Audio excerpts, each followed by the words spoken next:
pikirannya tidak tenang, ada sesuatu yang mengganggu sehingga fokusnya hilang. Ketika dia sujud, mestinya bangun dari sujud dia duduk dulu agar bisa 2 kali sujud. Ternyata setelah sujud dia langsung berdiri. Orang yang langsung berdiri, kalau sebelum tegak berdiri dia sadar itu salah, maka kembali duduk. Kalau dia belum berdiri tegak, jadi masih ibaratnya masih 1/4 jalan lah, atau masih 2/3 jalan begitu. Pokoknya belum betul-betul berdiri tegak, dia boleh balik lagi duduk gitu. Tapi kalau dia terlanjur sudah berdiri tegak, maksudnya ketika berdiri tegak dan dia baru sadar bahwa itu sujudnya baru sekali, mestinya sujudnya 2 kali, maka sholatnya tidak batal dan dia nggak perlu ngebatalin juga, terusin aja sholatnya, hanya saja rokaat yang tadi tidak dihitung 1 rokaat. Kalau yang tadi terjadi itu rokaat pertama, maka ketika dia berdiri ini rokaat pertama lagi, karena rokaat yang tadi ada rukun yang tidak terlaksana yaitu sujud. Jadi kalau udah berdiri udah nggak usah duduk lagi. Kalau duduk lagi itu namanya nambah rukun, sholatnya batal. Ya, itu rukun yang ke-8. Nanti dijelasin berapa anggota tubuh sujud, anggota wajib dari bagian tubuh kita yang terkena tanah.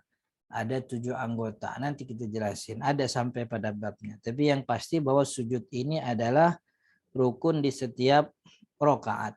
2 kali jumlahnya. Dan disunnahkan membaca tasbih. Tapi bacaan tasbih ini hukumnya sunnah ya, bukan kewajiban. Subhana rabbiyal a'la wa bihamdi. Jadi sebenarnya teman-teman, kalau yang namanya sujud itu yang dianjurin baca tasbih. Artinya tasbihnya apa aja. Subhana rabbiyal azimi boleh, subhana rabbiyal a'la juga boleh, atau yang sempurna subhana rabbiyal a'la wa bihamdi gitu, atau subhanallah saja pun tidak ada masalah karena intinya bacaan tasbih. Karena tidak baca pun tidak ada masalah. Yang namanya bacaan sujud bukan rukun sholat. Tapi kalau mau pilih yang bagus itu subhana rabbiyal a'la wa bihamdi. Berapa kali Ustaz? Itu bacanya tuh salah sumarat 3 kali. Kalau mau nambah 5 kali. Kalau mau nambah lagi 7 kali. Mau nambah lagi 9 kali sampai 11 kali. 11 kali maksimal. Jadi melebihi bacaan tasbih 11 kali nggak boleh. Dimakruhkan gitu. Dan penting nih teman-teman yang dirahmati Allah, bahwa sujud ini rukun pendek. Yang namanya rukun pendek ini tidak boleh diperlama begitu. Yang namanya rukun pendek tidak boleh diperlama ya.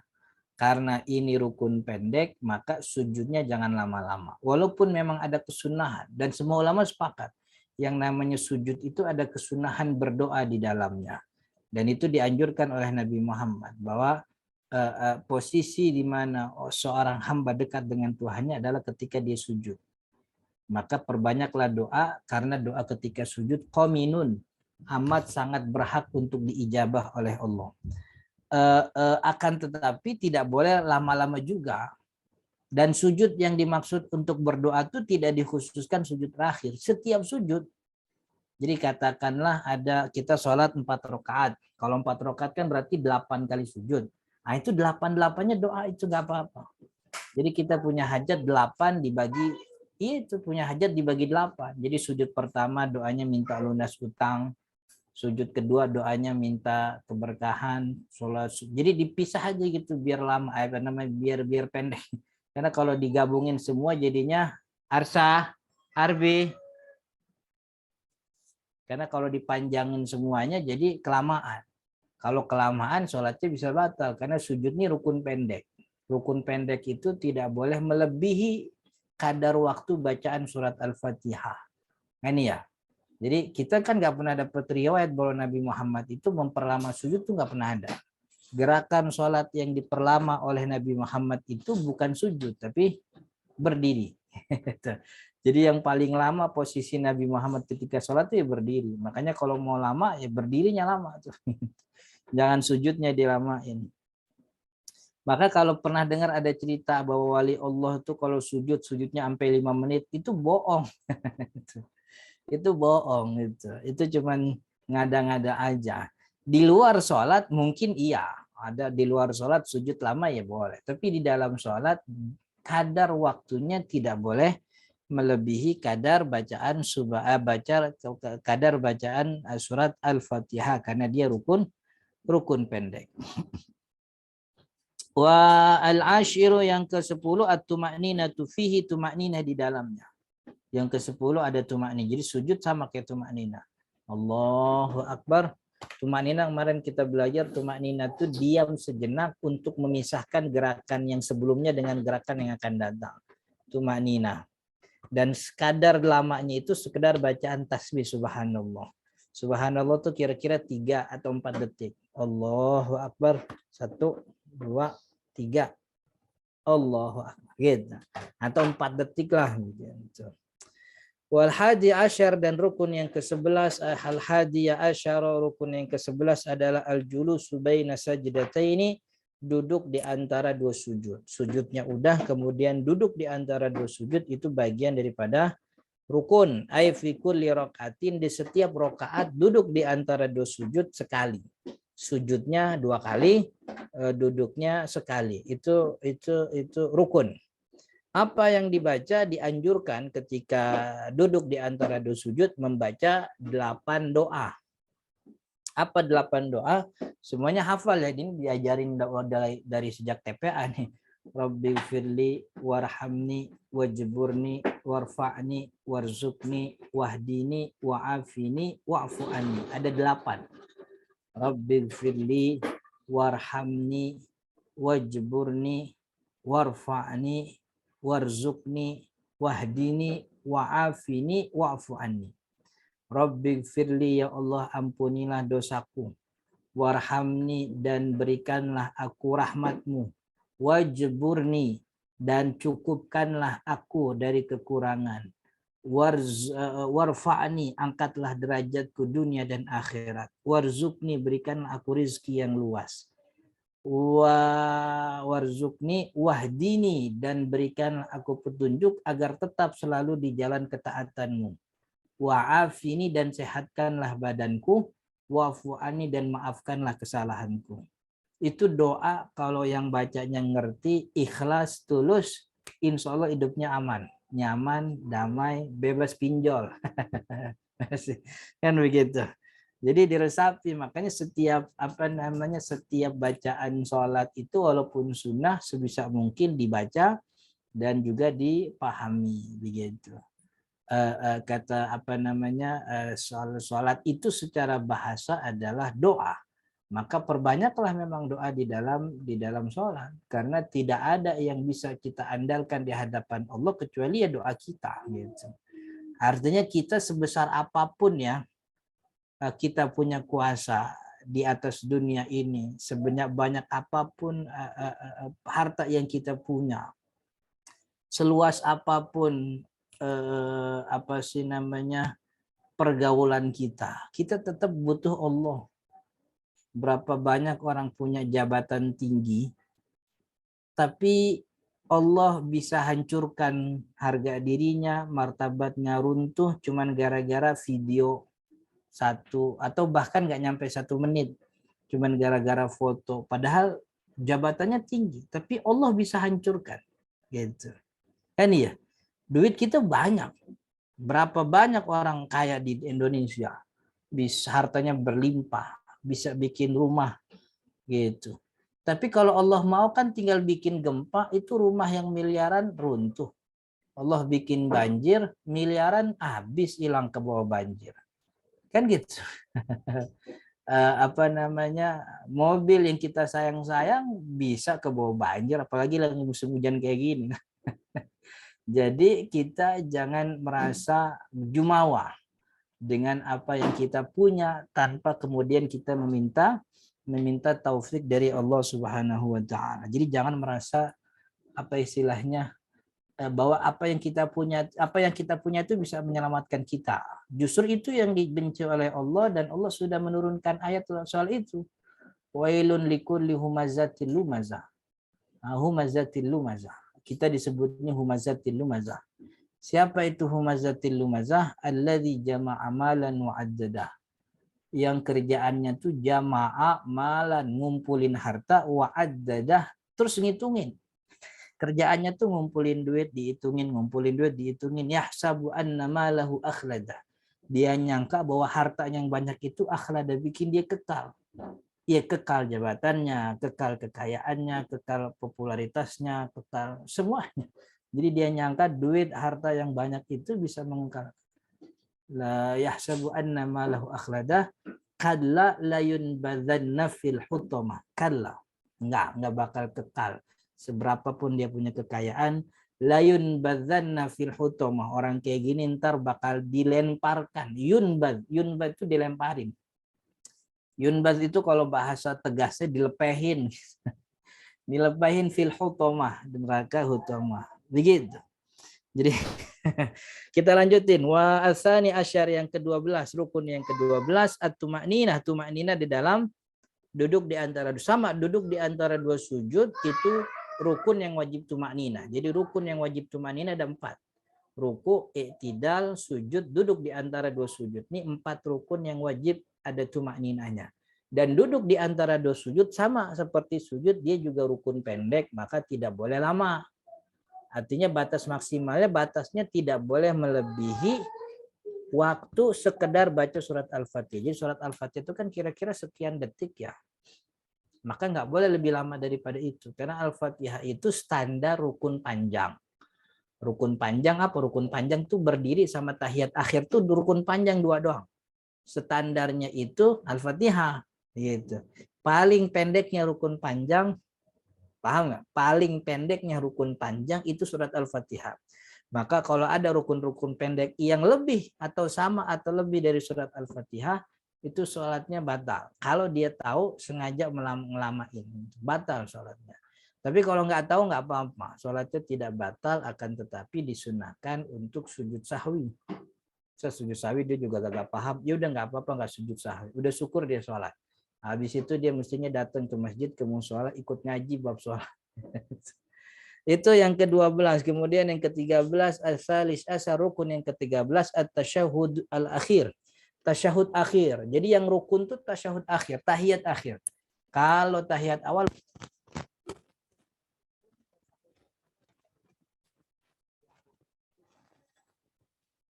Ustadz, Afwan Ustadz, suaranya nggak masuk. Kayaknya copot deh.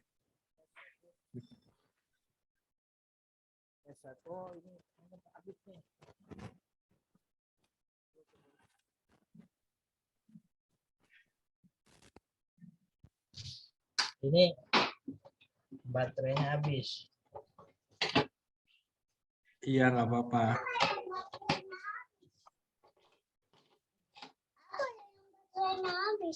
Ini baterai habis ini. Apa ini? Oh ininya ya? Iya. Ini habis. Oh, ini habis ya? Iya, habis. Asal mana?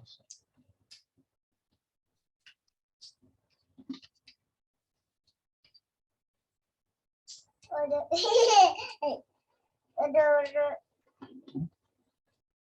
Ini mana sih?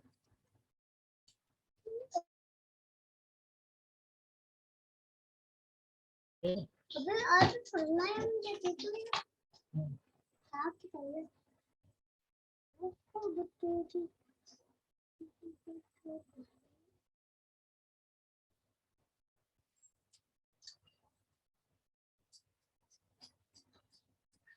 Jadi. Coba. Oh.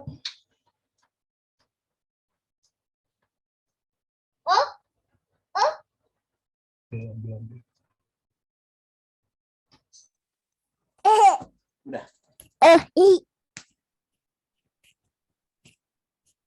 Tes 1. Udah belum? Udah. Aman. Sana kamu. Sampai mana tadi tuh? Rukun yang ke-13 ya. Iya, betul. Ustaz. Rukun yang ke-13 tasyahud akhir atau tahiyat akhir. Tahiyat akhir itu rukun, sedangkan tahiyat awal bukan rukun. Tahiyat awal itu hukumnya sunnah. Duduk tahiyat awal sunnah, tahiyatnya juga sunnah. Artinya kalau ada orang yang tidak mengerjakan tahiyat awal, sholatnya sah.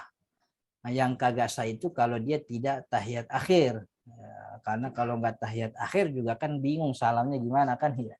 Jadi tahiyat akhir. Nah, tahiyat akhir ini teman-teman yang dirahmati Allah, tasyahud itu ada 4 bacaannya.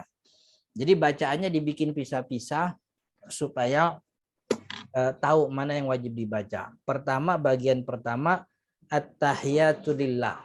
Paling pendeknya gitu, at-tahiyatu lillah. Tapi panjangnya at-tahiyatu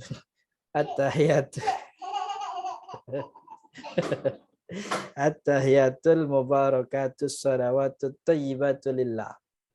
Pertama. Kemudian yang kedua, assalamu alayka ayyuhan nabiyyu wa rahmatullahi wa barakatuh. Yang ketiga, assalamu alayna wa ala ibadillahi salihin. Yang keempat, asyhadu an la ilaha illallah wa asyhadu anna Muhammadar Rasulullah. 4 bacaan ini urutannya harus sesuai seperti yang kita baca tadi. Jadi pertama at-tahiyat, yang kedua assalamu alayka ayyuhan nabi, yang ketiga assalamu alayna, yang keempat asyhadu an la. Dan enggak boleh dibolak-balik. Artinya yang pertama baca di keempat nggak boleh. Jadi harus sesuai dengan urutan. Ini tasyahud akhir begini. Gitu.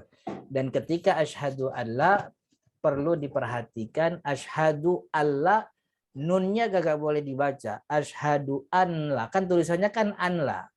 Asyhadu anla. Nah nggak boleh dibaca tuh. Nunnya kagak boleh diizharkan. Nunnya harus diidghamkan. Asyhadu alla ilaha illallah. Dan tasdid-tasdidnya juga harus sesuai dengan tempatnya. Asyhadu alla ilaha illallah wa asyhadu anna Muhammadar Rasulullah. Itu tasyahud akhir. Dan ini yang wajib dibaca. Jadi daripada meributkan di mana posisi tangan nunjuk atau tidak tunjuk, itu bukan rukun sholat. Jadi memberikan isyarat tunjuk itu bukan rukun sholat. Sepanjang sholat baca aja tahiyat, telunjuknya tidak digerakkan atau sama sekali tidak memberikan isyarat telunjuk, sholatnya sah. Gitu. Makanya tidak perlu lagi memusingkan di mana posisi telunjuk sebenarnya. Karena itu sesuatu yang tidak diwajibkan di dalam sholat. Cuman kan ulama punya cara yang afdol. Nah cara yang afdol itu berbeda-beda. Ada yang bilang cukup diisyaratkan, artinya nggak perlu digerakkan. Ada yang bilang digerakinnya gimana. Nanti akan ada pembahasannya tentang sunnah-sunnah sholat. Tapi pada intinya bahwa yang rukun itu tahiyatnya aja. Jadi kalau ada orang yang ngeributin, masa telunjuknya begitu pas tahiyat? Nah, tanya sampean tahiyat apalah apa enggak gitu. Jadi daripada meributkan di mana atau bagaimana posisi telunjuk, sebaiknya yuk bareng-bareng kita ngapalin tahiyat. Dan sadar tidak sadar banyak muslim kota kita nih sekarang yang tahiyat tuh kagak hafal gitu. Nah terus kalau tahiyat nggak hafal gimana Ustaz? Kalau ada orang yang baru insaf, baru tobat, mau sholat tahiyat nggak hafal, maka tahiyatnya diganti dengan tasbih. Subhanallah, alhamdulillah, wala ilaha illallah, wallahu akbar. Kalau itu dia nggak baca tasbih, artinya emang nggak hafal juga, itu tasbih kan panjang tuh. Ya cukup baca kulhu aja. Qul huwallahu ahad, Allahu samad. Biasanya 3 kali baca kulhu itu tahiyat imam beres. Biasanya tuh. Kalaupun kulhu nggak bisa, cukup baca subhanallah. Tasbih saja berulang-ulang. Kalau sekiranya sudah capek, ya udah berhenti nunggu imam assalamualaikum. Begitu. Jadi subhanallah, kalau kata kitab Kifayatul Akhir, subhanallah, alhamdulillah, wala ilaha illallah, wallahu akbar, wala haula wala quwata illa billahil aliyil azim. Panjang tuh.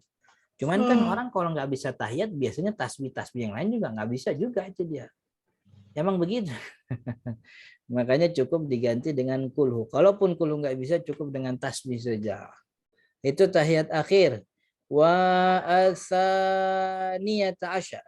Ar-rabi'ata asyar. Yang ketiga, yang ke-14 Rukun yang ke-14 adalah al-qu'udu fihi, duduk. Jadi tahiyat, baca tahiyatnya dalam keadaan duduk. Jadi tahiyatnya rukun, duduknya juga rukun. Kemudian yang ke-15 yaitu salatu ala nabi, salawat kepada Nabi Muhammad di tahiyat akhir. Jadi asyhadu an la ilaha illallah, Allahumma sholli ala Muhammad wa ala ali Muhammad. Gitu. Paling minimal Allahumma sholli ala Muhammad. Itu paling minimal. Kalau tahiyat yang tadi empat bacaan tadi itu tidak ada keringanan. Empat-empatnya kudu dibaca. Tapi kalau sholawat kepada Nabi paling minimal Allahumma sholli ala Muhammad. Kalau Allahumma sholli ala Muhammad pengen panjang, wa ala ali Muhammad. Kalau mau panjang lagi sholawat Ibrahimiyah. Allahumma sholli ala Muhammad wa ala ali Muhammad kama shallaita ala Ibrahim. Wa barik ala Muhammad wa ala ali Muhammad kama barakta ala Ibrahim wa ala ali Ibrahim fil alamina innaka Hamidun Majid. Itu paling panjang. Tapi paling minim tahiyat sholawat itu Allahumma sholli ala Muhammad. Itu. Boleh nggak Ustaz kalau ditambah Allahumma sholli ala Sayyidina Muhammad? Kalau kata Imam Nawawi justru itu bentuk sempurnanya sholawat. Bentuk sempurnanya sholawat yaitu ayati bilafzi siyadah, dia menambahkan kalimat Sayyidina. Allahumma sholli ala Sayyidina Muhammad. Lianna fihi sulukul adab, karena dalam penggunaan kalimat Sayyidina itu adalah sulukul adab, jalan beradab yang ditempuh oleh para ulama kita kepada Nabi Muhammad SAW. Dan ini menganjurkan kita juga. Jadi selain pada tahiyat, di luar sholat pun ketika menyebut nama Nabi Muhammad atau bersolawat kepada Nabi Muhammad, itu disertai dengan Allahumma sholli ala Sayyidina Muhammad. Begitu. Jadi itu baik ditambahkan dengan kalimat Sayyidina. Kalau nggak pakai Sayyidina, ya nggak apa-apa. Cuman akan sangat baik sekali kalau ditambah Sayyidina, karena kita sedang menyebut nama yang bukan orang biasa. Bahkan Allah Subhanahu wa taala dalam Al-Qur'an tidak pernah memanggil nama Nabi Muhammad sebagai Muhammad, tapi memanggilnya ya ayyuhan nabi, ya ayyuhar rasul, gitu. Dan yang lain-lainnya. Kemudian yang ke-16 as-salam, rukun yang ke-16 yaitu salam. Dan salam ini diharuskan harus dengan kalimat assalamu alaikum. Assalamualaikum. Jadi nggak boleh diganti assalamu alaika, assalamu alaina, atau salamun alaika, nggak boleh. Harus assalamu alaikum. Begitu. Assalamu alaikum. Bentuk minimal salam assalamu alaikum. Jadi ketika orang sudah ngomong assalamu alaikum, selesai semua rukun sholat. Assalamu alaikum. Setelah itu baru dia nengok. Nengoknya itu bukan rukun. Nengok itu bukan rukun. Rukunnya tuh ngomong assalamualaikum. Kalau udah assalamualaikum, nengok kagak nengok, sholatnya udah selesai. Gitu. Maka kalau yang nengok itu, nengoknya sambil ngomong assalamualaikum kagak boleh. Bahkan ada yang nengok duluan. Assalamualaikum itu batal. Karena badannya udah beralih dari kiblat sebelum rukun sholat selesai. Rukun sholat akum. Kumnya itu selesai. Sebelum kum dia udah nengok duluan, sholatnya batal. Begitu. Jadi harus assalamualaikum warahmatullah. Assalamualaikum warahmatullah. Begitu. Itu rukun salam. Jadi itu rukun ucapan. Artinya emang harus ngomong. Nengoknya bukan rukun. Rukunnya itu ngomong assalamualaikum. Begitu. Kemudian itu juga bagi makmum kalau berdiri jadi dia telat dia makmum masbuk ketika datang begitu ketika imam salam, kapan dia boleh berdirinya setelah kum. Tentu berdiri yang paling bagus tuh setelah salam imam yang kedua, tapi kalaupun dia ingin bersegera setelah kum dia boleh berdiri gitu, karena kum itu selesai semua rukun sholat. Yang ke-17 adalah tertib. Tertib maksudnya tertib itu urutan dari rukun yang tadi itu diurai 1 sampai 16. Ini dikerjakan secara berurutan, tidak boleh tasyahud awal berada di tahiyat di rakaat pertama. Jadi harus ada di tahiyat harus ada di tempatnya di rakaat terakhir. Wallahu taala alam, mudah-mudahan bermanfaat. Jadi selesai sujud tentang rukun sholat, insya Allah kita masuk di minggu yang akan datang niat tentang niat sholat salasu darajatin. Insya Allah di pertemuan akan datang kita akan jelaskan. Mudah-mudahan bermanfaat. Saya mohon maaf jika ada kata yang kurang berkenan. Hadanallahu ayyakum ajmain. Assalamualaikum warahmatullahi wabarakatuh. Saya kembalikan ke Mas Hendy, silakan. Syukran Ustadz, terima kasih atas penjelasannya. Alhamdulillah selesai juga ini rukun-rukun sholat.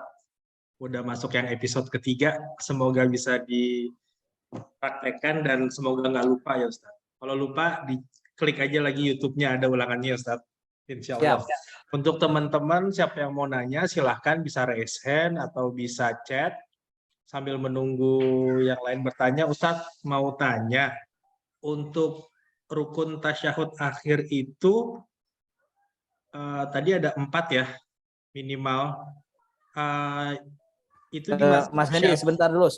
Oke. Ini ada keributan. Jadi tahan dulu. Siap Ustaz.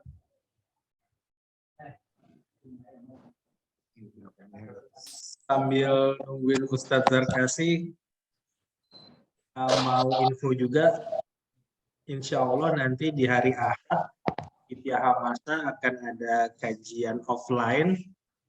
Teman-teman bisa hadir, insya Allah akan diadakan di Masjid Cempaka Putih di Masjid Al-Arif, sambil nunggu Ustadz Zarkasi. Dengan pembicaranya adalah Ustadz Wimar Aditya. Silahkan dicatat dulu yang nggak ada acara kemana-mana. Insya Allah kita bisa silaturahmi bareng-bareng. Udah lama nih sama teman-teman nggak ketemu. Karena ini juga menjadi kajian perdana Fitiyah Hamasa yang offline nih. Setelah pandemi baru kali ini offline. Mohon doanya supaya lancar dan jangan lupa yang punya waktu silahkan datang ya. Oke. Yang mau nanya nanti boleh silahkan raise hand aja atau enggak tunggu tulis di kolom chat ya.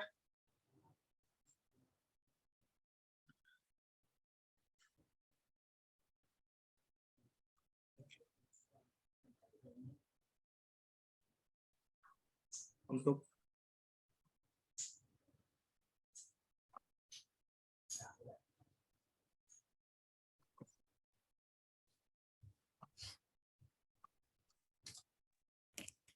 Oke, silakan Mas Hendy.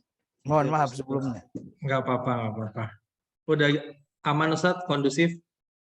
Alhamdulillah. Alhamdulillah. Ibu Ya, Ustadz. lagi nggak ada soalnya nih. Oh iya.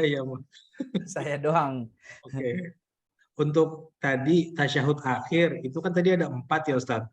Apakah itu hanya mazhab Syafi'i yang merukunkan seperti itu atau ada mazhab lain yang hanya tasyahudnya aja boleh untuk diucapkan? Jadi rukunnya cuma tasyahud asyhadu alla ilaha illallah wa asyhadu anna muhammadar rasulullah dan sholawat, atau semuanya harus lengkap Ustaz? Sepengetahuan saya tasyahud itu 4 bacaan itu tidak ada yang berdebat di antara ulama. Tidak ada perdebatan di antara ulama tentang bacaan tasyahud, jumlahnya 4. Memang redaksi yang berbeda itu di redaksi pertama. Sebahagian ulama cukup mengatakan at-tahiyatu lillah. Tapi kebanyakan ulama Syafi'i milih riwayatnya Ibnu Mas'ud radhiyallahu an yang bacanya Ibnu Mas'ud tapi Ibnu Abbas tuh yang baca panjang. At-tahiyatul mubarakatus sholawatut thayyibatu lillah gitu. Tapi semua sepakat 4 nih gitu. Jadi perbedaannya ada pada redaksi yang pertama. Ada yang mencukupkan at-tahiyatu lillah.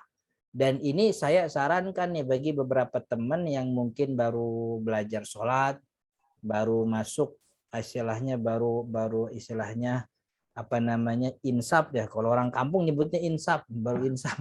Kalau orang kota nyebutnya hijrah gitu. Kalau baca yang at-tahiyatul panjang tuh cukup at-tahiyatul lillah. Assalamualaikum ayyuhan nabiyyu wa rahmatullahi wabarakatuh. Assalamu alayna wa ala ibadillahi sholihin. Asyhadu an la ilaha illallah. Gitu. Nanti perdebatan lagi pada sholawat. Karena yang mewajibkan sholawat itu Syafi'i dengan Hambali saja. Mazhab lain itu tidak mewajibkan sholawat. Jadi ketika asyhadu an la ilaha illallah selesai sudah sholat, assalamualaikum. Begitu Mas Hendy. Oke Ustadz, terima kasih. Udah banyak yang antri nih untuk nanya Ustadz. Silakan siapa dulu tadi yang mau nanya. Ada yang resen, monggo Kak Citra. Ya, boleh. Assalamualaikum warahmatullahi wabarakatuh. Assalamualaikum warahmatullahi. Mau nanya Ustaz tentang yang duduk di antara dua sujud sama duduk waktu tasyahud akhir. Itu kan maksudnya rukun. Ada ketentuannya nggak Ustaz bentuk duduknya seperti apa? Karena kan kalau kita lihat pas umroh atau apa macam-macam tuh bentuk atau posisi duduknya. Apakah ada yang lebih afdol atau boleh duduk apa aja atau gimana? Bentuk duduk tuh maksudnya kakinya ya? Kakinya betul kan ada yang bilang pas tasyahud awal harus kaki satu didudukin, yang sebelah kiri yang kayak gitu. Tasyahud akhir nggak didudukin kakinya. Apakah itu atau duduk seperti apapun boleh? Syukron Ustaz. Assalamualaikum Ya. warahmatullahi wabarakatuh. Assalamualaikum warahmatullahi. Duduk seperti apapun boleh bagi dalam tahiyat, baik tahiyat awal atau tahiyat akhir atau duduk di antara dua sujud. Tapi bentuk afdolnya adalah duduk iftirash. Duduk iftirash itu menjadikan kaki kiri sebagai bantalan pantat ketika duduk. Dan bentuk bentuk duduk di antara dua sujud dengan model duduk seperti ini disepakati kesunahannya gitu. Artinya kan bagi orang yang sholatnya duduk sejak awal dia sila, ya sila bagi dia. Orang yang sejak awal duduknya seperti tahiyat akhir, duduk tawaruk, ya itulah duduk bagi dia. Orang yang sholatnya duduk di bangku, ya duduk di bangku lah bentuk duduk dia gitu. Yang penting duduk. Cuman bagi orang yang normal, artinya yang tidak punya istilahnya tidak punya keterangan khusus karena memang dia tidak ada istilahnya tidak dalam kondisi yang berbeda, maka duduk di antara dua sujud bentuk afdolnya adalah duduk iftirash, dan kesunahan duduk iftirash ini semuanya sepakat, tidak ada yang berbeda. Pun kalaupun ada orang yang duduk dengan model tawarruk itu pantatnya langsung duduk di atas tanah. Itu mungkin karena kenyamanan yang dia dapat atau memang kan dia nggak tahu begitu. Jadi mungkin karena emang dia nyamannya begitu atau mungkin dia tidak tahu. Boleh apa nggak boleh, sholatnya sah. Karena model duduk iftirash itu hukumnya sunnah begitu. Oke, model duduk iftirash hukumnya sunnah gitu. Tapi kesunahan ini semua ulama sepakat. Oke, mudah-mudahan cukup. Ada lagi? Itu aja ya. Apalagi ada lagi? Kak Citra, ada lagi? Udah Ustaz, dua itu yang duduk tasyahud awal sama tasyahud akhir. Syukron Ustaz. Oke. Tasyahud awal, tasyahud akhir belum ya? Iya. Tadi Ya. yang Oh iya, duduk tasyahud awal, tapi nanti dijelasin di sunnah-sunnah sholat. Nggak apa-apa nih kita jelasin. Duduk tasyahud awal sunnahnya iftirash, yaitu kaki kiri dijadikan tempat duduk untuk pantat, kaki kiri iftirash. Tapi nah itu tuh. Duduk tawaruk. Nah, duduk tawaruk ini bentuk sunnah untuk tahiyat akhir. Gitu. Berapapun jumlah rokaatnya, kalau tahiyat akhir duduknya tawarruk. Gitu. Berapapun jumlah rokaatnya, kalau tahiyat akhir duduknya tawarruk. Gitu. Ada perbedaan dalam mazhab Imam Ahmad bin Hambal. Mazhab Hambali mengkhususkan kalau sholatnya 2 rokaat, maka tahiyat akhir duduknya duduk iftirash. Gitu. Itu aja perbedaannya. Oke. Oke Ustadz, terima kasih atas jawabannya. Kak Citra, udah cukup jelas kah? jelas sekali. Syukron Ustaz. Oke. Ustadz, saya mau bacain dulu ya. Teman saya ada yang ngantri ini mau nanya nih, tapi saya bacain yang di chat dulu ya. Assalamualaikum Ustadz, saya anggota baru. Kalau misal sedang sholat di masjid, saya datangnya telat. Apa boleh langsung menyambung imam atau memulai sendiri dari awal?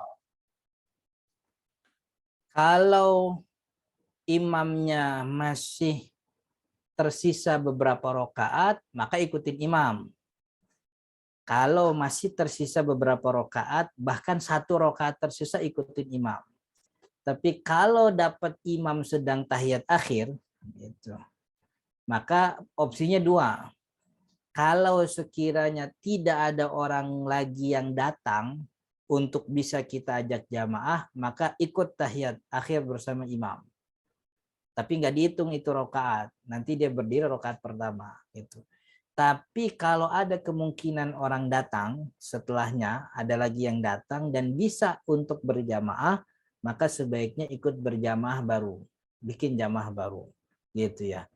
Tapi kalau tidak ada jamaah baru, tidak ada kemungkinan orang, maka baiknya ikut imam, walaupun cuma dapat tahiyatnya aja. Karena bersama imam walaupun hanya bagian akhir, itu lebih baik daripada sholat sendiri sepanjang sholat. Begitu. Oke, mudah-mudahan cukup. Oke Ustaz, terima kasih. Mas Rian mau nanya, ini udah resen, silakan Mas Rian. Assalamualaikum Ustaz. Itu belum di... Assalamualaikum warahmatullahi. Assalamualaikum Pak Ustadz, saya Rian, temannya Mas Hendy. Saya yakin nanti pertanyaan saya ini bakal ngejawab beberapa teman-teman yang mungkin rukun salatnya. Jadi saya dulu pernah ngimamin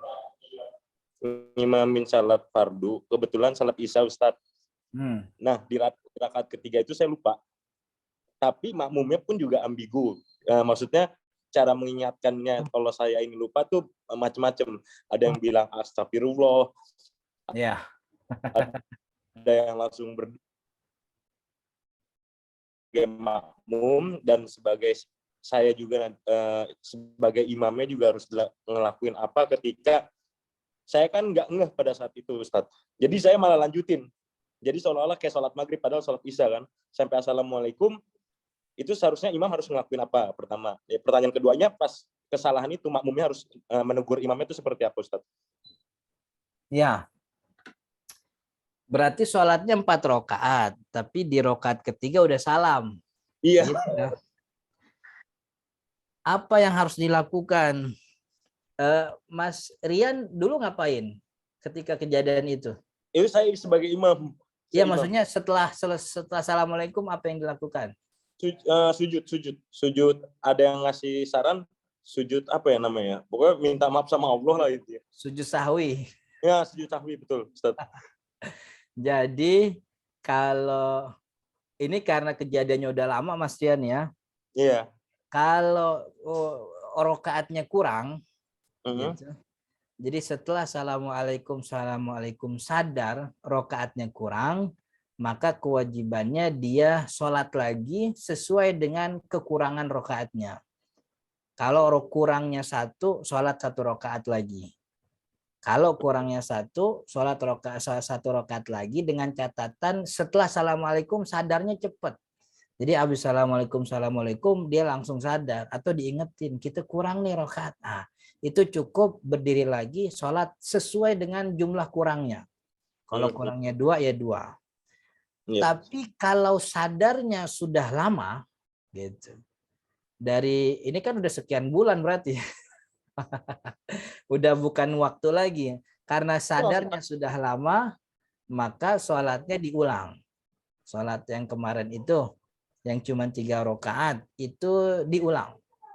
Diulang sholatnya, berarti sholat yang kemarin kagak sah. Sholat kemarin nggak sah.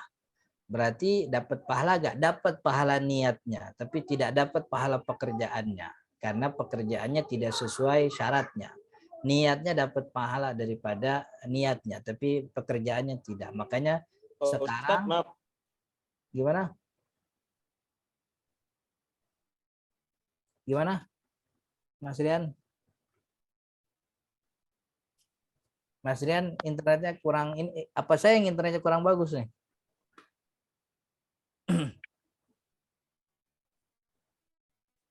Jadi intinya bahwa kalau sadar akan kurang rakaat itu dekat, setelah salam itu sadar, maka cukup melengkapi jumlah rakaat yang kurang. Jadi berdiri lagi, Allahu Akbar, kemudian kalau satu ya 1 rakaat. Nanti tahiyat akhir, setelah tahiyat akhir sebelum salam sujud sahwi.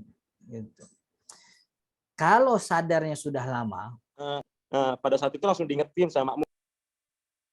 iya, Paham deh. diingetinnya Pak langsung Ustadz, sholat udah bagus lagi. belum?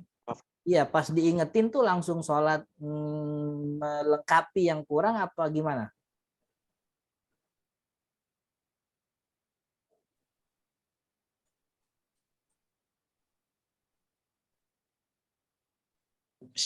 Setelah salam makmum langsung ngingetin Pak Ustadz. Iya. Nah, cuman karena makmumnya itu sedikit, makmumnya cuma beberapa orang, cuma 5 atau 6 gitu. Kami sama-sama antara rukun salatnya juga. Langsung ingetin, cuman ada yang tahu sujud sahwi tadi. Nah, itu kan di posisi imam ya Pak Ustadz. Di posisi makmumnya juga pun bingung ketika saya melakukan kesalahan nih. Jadi ada yang berdiri lanjutin sholat, ada yang ngikutin saya, ada yang itu seharusnya makmum juga harus seperti apa Pak Ustadz? Ya, makmum harus ngingetin imam. Nanti imam yang ngambil sikap, dia berdiri sholat sesuai dengan jumlah kekurangannya. Oh. Kalau itu tidak dilakukan begitu dan waktunya makin ngulur panjang, jadi setelah salam ngulur, maka sholat yang tadi terhitung hilang. Artinya dia wajib mengulang jumlah rakaat yang sesuai. Sholat yang tadi tetap dapat pahala niatnya, bukan pahala pekerjaannya. Karena pekerjaannya tidak sesuai dengan syarat dan ketentuan yang sah begitu. Jadi cukup diulang. Maka Mas Rian nih, coba hubungin yang kenal waktu itu, ulangin sholat lu. Dulu gue jadi imam salah gitu. Jadi cukup sekali. Nah, sholat apa tuh? Asar apa Zohar apa Isya waktu itu? Isya. Ya, jadi diulang sholat Isyanya gitu. Kapan ngulangnya? Ntar nih habis ngaji, beres-beres pengajian, Zoom selesai, langsung sholat Isya 4 rakaat. Qodho yang kemarin itu. Oke? Siap Ustaz. Terima kasih Pak Ustaz. Ya. Terima kasih Ustaz. Berikutnya ada pertanyaan dari Kak Chandri, udah raise hand, silahkan Kak Chandri. Assalamualaikum warahmatullahi wabarakatuh. Waalaikumsalam. Iya, maaf saya mau tanya. Kalau misalkan lagi sholat tuh, dulu kadang suka kelupaan gitu, rakaatnya ini rakaat kedua apa ketiga gitu ya. Terus itu sebaiknya gimana kita ngejalaninnya? Berarti rakaat kedua gitu ya Ustadz ya? Anggap yang sedikit atau bagaimana? Terus apakah kalau misalnya saya selama ini sih selalu ngambilnya yang rakaat yang terdikit gitu kan, misalkan rakaat kedua apa ketiga ya, terus jadi saya ya kalau saya anggap itu rakaat kedua gitu. Terus nah terakhirnya tuh apakah perlu ditambah sujud sahwi, dan sujud sahwinya di sebelum salam atau sesudah salam ya Ustadz ya? Ya. Terima kasih. Ya, jadi kalau kita ragu-ragu di dalam sholat tentang jumlah rakaat, maka ambil jumlah yang paling sedikit.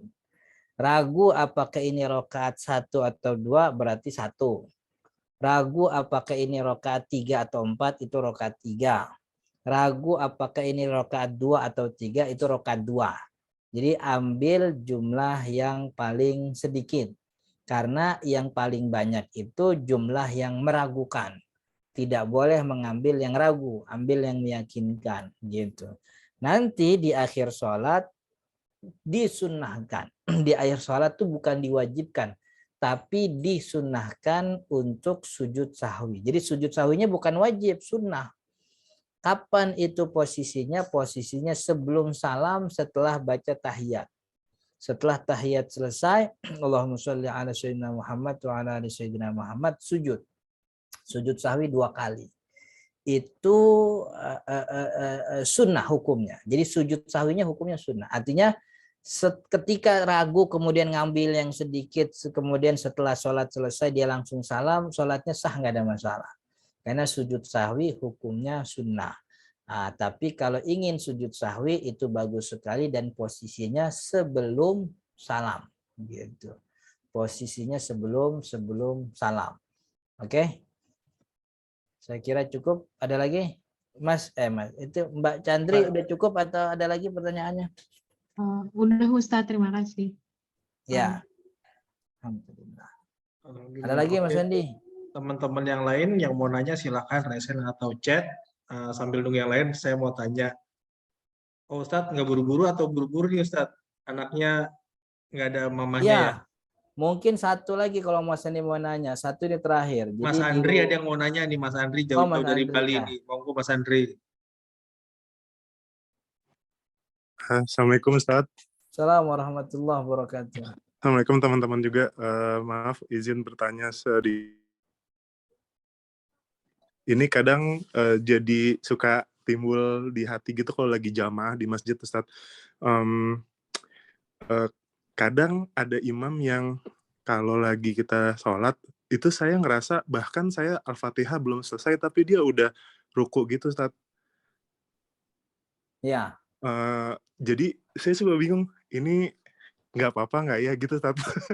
Cuma dan itu berlanjut sampai di rakaat seterusnya gitu Ustadz. Jadi dari 1 sampai misalkan 4 di 4 rakaatnya itu saya ngerasa kok ini saya yang kelamaan atau emang kayak gini Tat? Itu gimana sih Tat? Sebenarnya Tat? Nggak apa-apa kita ikutin aja atau gimana baiknya Tat?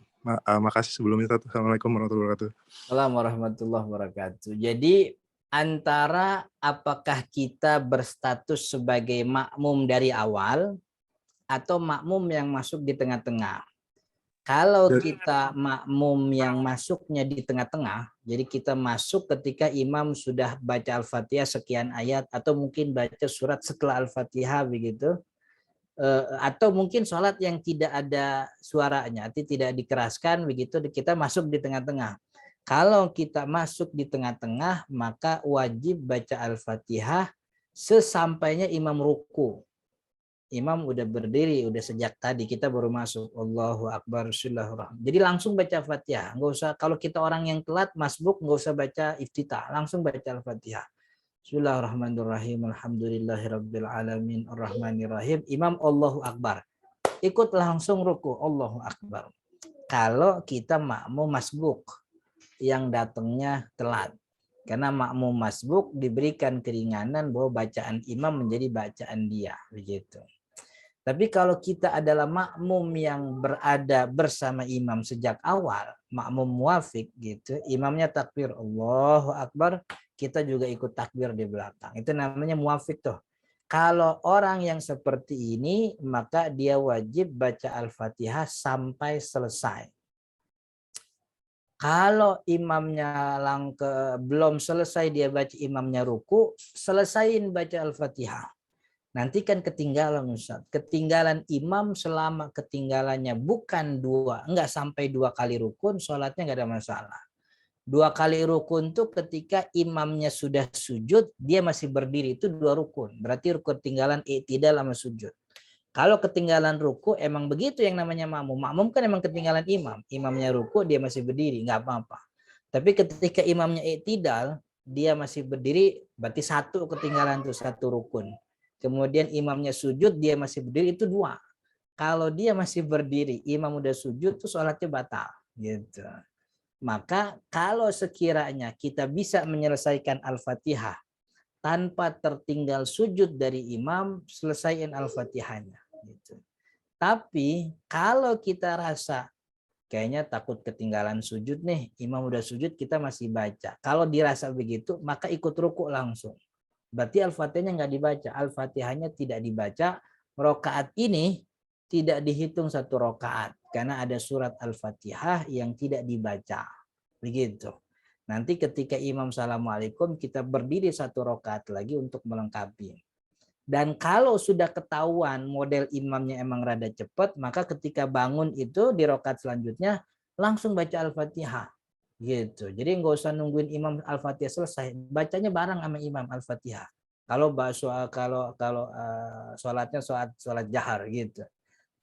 Jadi dibedakan antara orang yang makmum masbuk dengan makmum muafik. Karena ada dua hadis yang punya kondisi yang beda-beda gitu. Jadi kalau makmumnya muafik sejak awal ikut imam, dia wajib baca Al-Fatihah tanpa ada toleransi. Kalau dia ketinggalan maka rokat itu tidak dihitung. Begitu. Artinya yang penting jangan sampai ketinggalan 2 rukun gitu. Tapi kalau makmum masbuk, baca Al-Fatihah sebisa dia baca sampai imam ruku. Ketika imam ruku, dia ikut ruku walaupun Fatihahnya belum selesai. Begitu kira-kira. Dipahami ya Mas Andre? Iya, siap. Terima kasih banyak Ustadz. Mudah-mudahan nggak ngeribetin ya. Enggak, Tat, cuma kadang suka ini udah ruku tapi saya belum kelar Al-Fatihahnya gitu. Berarti dikelarin dulu ya Tat kalau mungkin ya. Ya, gitu. Oke, kalau gitu. Makasih banyak, sehat-sehat Ustadz. Terima kasih. Ya. Terima kasih Mas Andri, terima kasih Ustadz. Ustadz terakhir jawabannya cuma 1 menit. Di antara sujud sahwi bacanya apa ya Ustadz? Ada 3 Sujudnya apa duduk di antara sujud sahwi? sujud sahwinya tuh bacanya apa? Bacaan sujud sahwi maksudnya. Bacaan sujud sahwi tasbih. Tasbih apapun. Subhana rabbiyal a'la boleh, subhana rabbiyal azimi boleh. Atau baca tasbih yang cocok dengan makna sujud sahwi, subhana man la yanamu wa la yashu. Itu bacaan tasbih yang cocok untuk sujud sahwi. Subhana man la yanamu wa la yashu.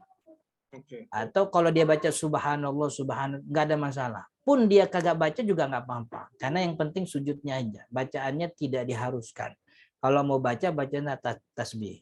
Tasbihnya subhana rabbiyal a'la boleh, subhana rabbiyal azimi boleh, subhanallah aja boleh, atau subhana man la yanamu wa la yasfu. Itu tasbih yang cocok untuk sujud sahwi. Nah, ketika duduk kan sujud sahwi 2 kali. Duduk di antara 2 sujud sahwi tidak ada bacaan apa-apa, hanya diam seukuran tumakninah. Diam seukuran tumakninah, seukuran tasbih. 1, 2, 3, 4. 4 detik. Allahu Akbar. 1, 2, 3, 4. Allahu Akbar. Gitu. Oke? Oke Ustadz. Syukran. Saya mohon Terima maaf, kasih. jadi di rumah nih ibunya anak-anak lagi nggak ada. Saya Nggak apa-apa. Nggak apa-apa Ustadz. Kita yang mohon maaf Ya. ini jadi ngambil waktunya Ustadz. Syukran. Jazakallah khair. Ya, saya mohon pamit duluan Mas Hendy dan Ya, teman-teman. silakan. Terima Assalamualaikum kasih. warahmatullahi wabarakatuh. Waalaikumsalam warahmatullahi wabarakatuh. Waalaikumsalam warahmatullahi wabarakatuh. Terima kasih teman-teman semua atas partisipasinya. Alhamdulillah nanti yang masih lupa atau mau mengulang kajian ini bisa lihat di YouTube-nya Fitiah Hamasa. Dan sekali lagi, insya Allah nanti Ahad besok 23 Oktober 2022 sekitar jam 13.30 sampai selesai kita akan mengadakan kajian offline di Masjid Cempaka Putih, Masjid Al-Arif bersama dengan Ustadz Wimar Aditya. Yang udah kangen sama Mas Wimar, udah lama gak ketemu, bisa datang ke Masjid Cempaka Putih dan kita silaturahmi bareng. Ini juga ada beserta community partner teman-teman semuanya di sini, lumayan banyak, insya Allah. Semoga bisa lancar dan kita bisa ketemu sesegera mungkin. Teman-teman yang mau berpartisipasi dalam kegiatan dakwah Fitiah Hamasa bisa juga untuk di screenshot atau dicatat atau juga nanti di Instagramnya @fitiahhamasa bisa di follow, bisa lihat segala informasi di situ dan insya Allah kita bisa ketemu hari Minggu ya. Terima kasih semuanya, semoga semuanya selalu dalam keadaan sehat, dimudahkan semua urusannya, dilancarkan rezekinya, dan insya Allah ilmu yang sudah kita dapatkan bisa kita praktekkan dan nanti ujung-ujungnya kita akan masuk surga bersama-sama insya Allah. Sebelum kita tutup, kita baca doa dulu, doa kifaratul majlis. Subhanakallahumma wa bihamdik, asyhadu an la ilaha illa anta, astaghfiruka wa atubu ilaik. Assalamualaikum warahmatullahi wabarakatuh. Selamat malam, selamat istirahat. Waalaikumsalam. Salam Pak Hendy. Waalaikumsalam warahmatullahi wabarakatuh.